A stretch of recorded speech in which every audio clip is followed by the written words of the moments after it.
Assalamualaikum warahmatullahi wabarakatuh. Perkenalkan, nama saya Siti Husia. Saya dari kelas 2 SMA Terpadu SMA Negeri 3. Saya di sini akan mempresentasikan pendapatan nasional. Jadi pendapatan nasional itu adalah total nilai barang dan jasa akhir yang dihasilkan oleh suatu perekonomian dalam periode tertentu yang dihitung berdasarkan nilai pasar.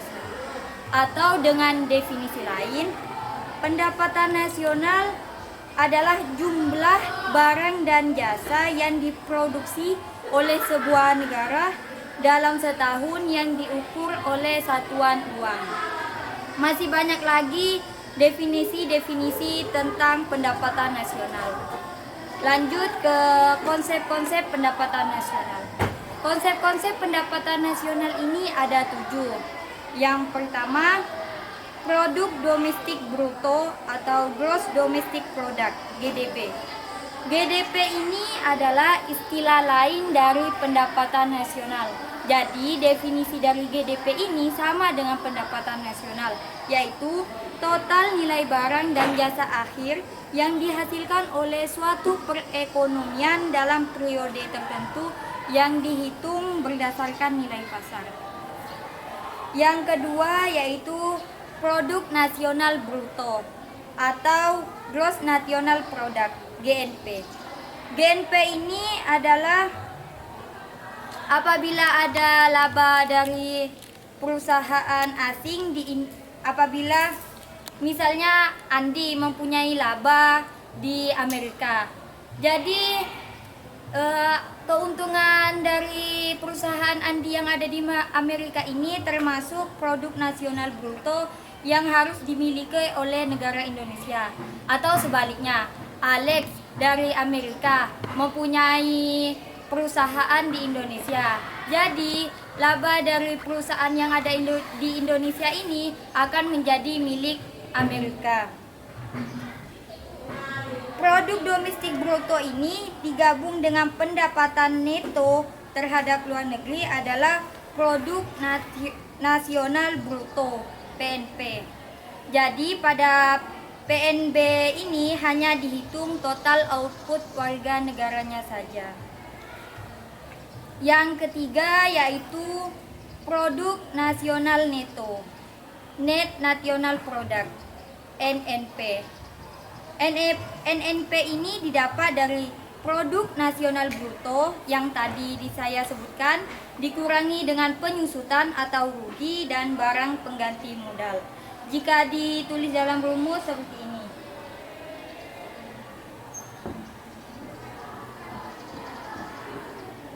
Produk nasional neto sama dengan GNP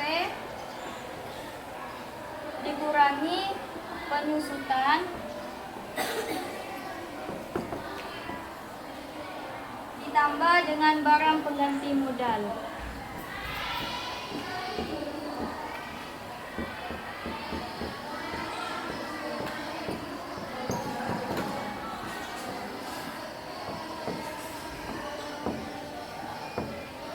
Yang keempat yaitu pendapatan nasional neto (Net National Income) atau NNI. NNI ini adalah produk nasional neto dikurangi dengan pajak tidak langsung dan ditambah dengan subsidi. Yang dimaksud dengan pajak tidak langsung ini adalah misalnya kita belanja di Alfamart gitu kan, secara tidak langsung kita itu sudah membayar pajak. Kalau ditulis dengan rumus jadi seperti ini.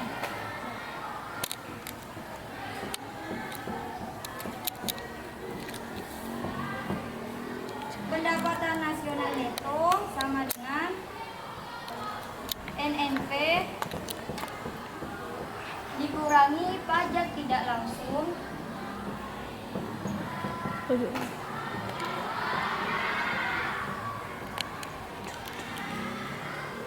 ditambah dengan subsidi.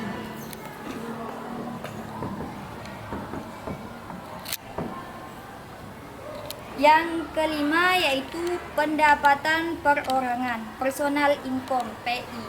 Yang nomor 5 yaitu pendapatan perseorangan, personal income (PI), yaitu jumlah seluruh penerimaan yang benar-benar sampai ke tangan masyarakat. Jadi harus benar-benar sampai ke masyarakat. Jika tidak ditulis dengan rumus, yaitu kelima yaitu pendapatan perorangan, personal income (PI), yaitu jumlah seluruh penerimaan yang benar-benar sampai ke tangan masyarakat. Jadi harus memang sampai di tangan masyarakat. Kalau ditulis menggunakan rumus yaitu PI sama dengan NMI ditambah transfer payment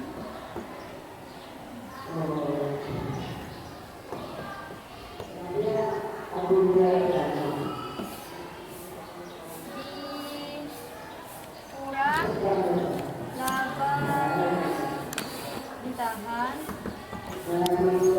ditambah iuran asuransi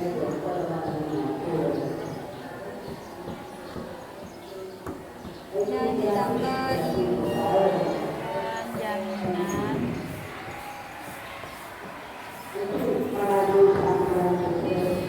ditambah dengan pajak perseorangan.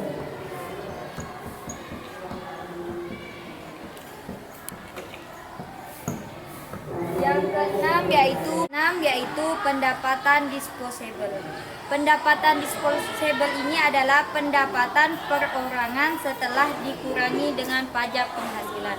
Jika ditulis dalam rumus jadi seperti ini. DI sama dengan PI dikurang pajak penghasilan.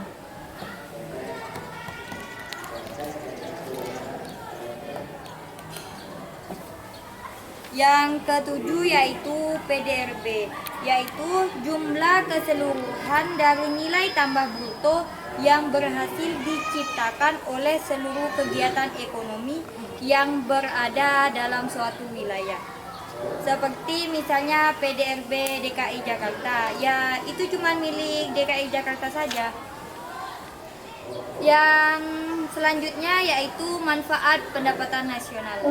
Manfaat pendapatan nasional yaitu menilai prestasi kegiatan ekonomi, mengetahui struktur perekonomian suatu negara, mengetahui perkembangan perekonomian dari tahun ke tahun, mengetahui tingkat kemakmuran masyarakat, membandingkan perekonomian antar negara, dan pedoman pengambilan kebijakan ekonomi nasional.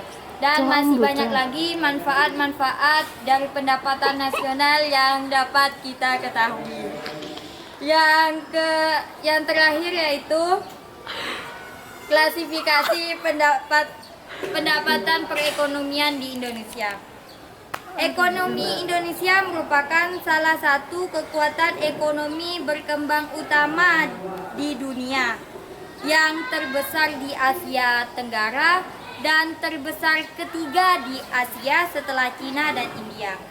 Ekonomi negara ini menempatkan Indonesia sebagai kekuatan ekonomi terbesar ke-16 dunia, yang artinya Indonesia juga merupakan anggota G20.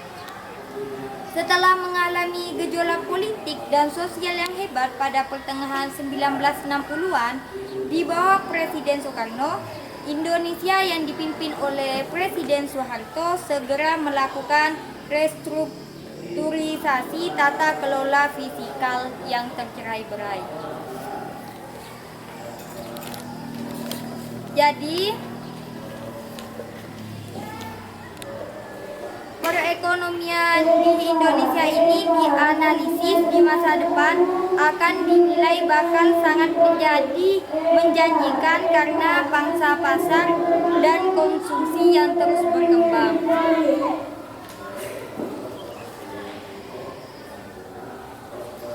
Yang mana Indonesia ini mampu menciptakan stabilitas politik, sosial, dan pertahanan keamanan yang menjadi fondasi ekonomi yang kuat untuk menghasilkan pembangunan dan pertumbuhan ekonomi yang tinggi dengan ditopang oleh sektor industri manufaktur berbasis ekspor dan industri pengelolaan sumber daya alam.